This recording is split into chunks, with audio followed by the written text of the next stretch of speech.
Hello student, चलो इस questions में क्या दिया हुआ है देखो कि when a light of frequency twice the threshold frequency is incident on metal surface, maximum velocity of emitted electron is v1.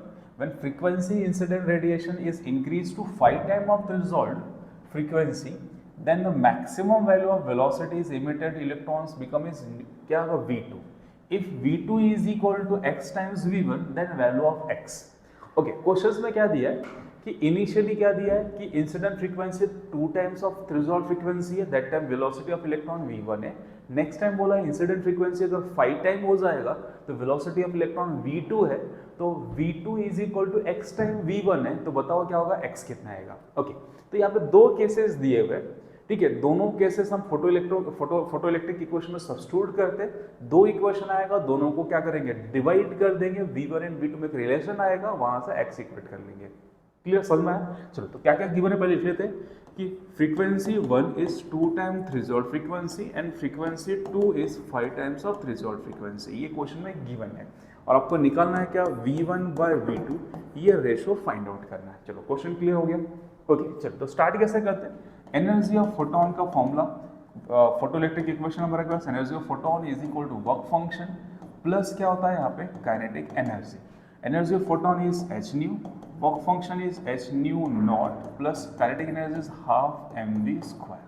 ठीक है, अब चलो ये मिल गया मेरे पास, एक जनरल इक्वेशन आ गया. अब इसमें दोनों केसेस सब्स्टिट्यूट करते हैं. फर्स्ट क्या पुट करता हूँ, first case h nu incident frequency is 2 nu naught is equal to h nu naught plus half mv1 square. इसको सिंप्लीफाइड कितना आएगा, h nu naught is equal to half mv1 square. ये होगा first equation.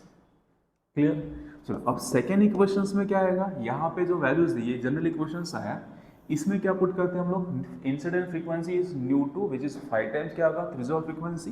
तो ये कितना होगा, h into 5 nu naught is equal to h of nu naught plus your half mv2 square. Simplified कर लो, कितना आएगा ये आ जाएगा आपके पास 4h nu naught is equal to half mv2 square. That is the second equation. दो इक्वेशंस आ गए, दोनों को डिवाइड कर लेते, देन क्या मिल जाएगा मुझे, v1 बाई v2. चलो दोनों को डिवाइड करते हैं, यहाँ से कितना आपके पास, पहला इक्वेशन क्या है, ये h nu naught divide by, ठीक है, h nu naught divide by 4 time h nu naught, और यहाँ पे क्या है, it is half mv1 square divide by half mv2 square. दोनों equation number 1 and equation number 2 को डिवाइड कर लेते. डिवाइड करने के बाद जो भी कैंसिल कर लो, यहाँ कितना आ रहा है, 1/4 it is v1 square divide by v2 square. तो 1/2 is equal to is v1 by v2. So that इसको अगर मैं क्रॉस मल्टीप्लिकेशन करूँ तो कितना आएगा, v2 is equal to 2 times v1. ये मेरे पास रिलेशन आ गया. तो इसको अगर कंपेयर किया हमने, v2 is equal to x v1 और हमारे पास क्या आ रहा है, v2 is equal to 2 v1. तो देयरफॉर मैं बोल सकता हूँ कि what about x is equal to 2. कितना है, x का वैल्यू कितना होगा, 2 हो गया. Clear, done. सिंपल से क्वेश्चन, दो केसेस वाले क्वेश्चन थे और डुअल नेचर ऑफ लाइट में बहुत सारे दिए हुए हैं. इवन ये क्वेश्चन रिपीट भी है, 2023 में सेम ही क्वेश्चन आए हुए हैं, बस थोड़े से डेटा स्लाइटली डिफरेंट है.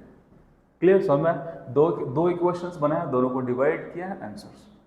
क्लियर. चलो, थैंक यू फॉर वॉचिंग.